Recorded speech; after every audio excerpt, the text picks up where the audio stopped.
కానీ ఫస్ట్ టైమే ఐవీఎఫ్ బాడీలోకి ఆ ఎంబ్రియోని ప్రవేశపెట్టిన తర్వాత దాన్నేమంటారు? దాని మెడికల్ టర్మినాలజీ ఒకటుంది మీ దగ్గర. Embryo transfer. ఎంబ్రియో ట్రాన్స్‌ఫర్ జరిగిన తర్వాత in all cases it stays? హ్మ్. లేదు కొన్నికి మీరన్నట్టు 35, 40% అన్నారు కాబట్టి మిగతా టైమ్స్‌లో అది ఇమడలేక బయటికొచ్చేస్తుందంటారా? ఓకే. సో, ఇక్కడ ఎంబ్రియో ట్రాన్స్‌ఫర్ ఏంటంటే ఆల్రెడీ ఒక కన్సెప్షన్ అయింది. మిస్‌క్యారేజే అవ్వనివ్వండి. అక్కడ నా యుట్రైన్ ఎవాల్యుయేషన్ అయిపోయింది. అంటే uterus has accepted one embryo that means తర్వాత నేను ఐవీఎఫ్ చేసి ఒక మంచి ఎంబ్రియో పెడితే తీసేసుకుంటది. నాకు implantation is ruled out there. Okay.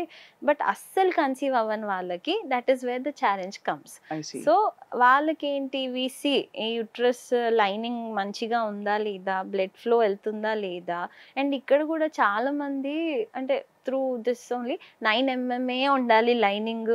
7 అంటే 10 ఎంఎంఏ ఉండాలని ఫిక్స్ అయిపోతారు. అందరికి 9, 10 ఉండదు లైనింగ్. కొన్నిసార్లు I have had so many cases wherein 6.87 ఎంఎంకి కూడా పాజిటివ్ వచ్చినోళ్ళు ఉన్నారు. లైవ్ బర్త్స్ అయినోళ్ళు కూడా ఉన్నారు. It all depends on blood flow. ఇప్పుడు నేను ఏదో ఒక జీవం పెడుతున్నాను. దానికి ఆక్సిజన్ కావాలి, బ్లడ్ ఫ్లో కావాలి. అది అందితే చాలు. థిక్‌నెస్‌తో సంబంధం లేదు. సో, ఫస్ట్ సక్సెస్ రేట్ అనేది ఎంబ్రియో ట్రాన్స్‌ఫర్ చేసిన తర్వాత it will depend on many other things also.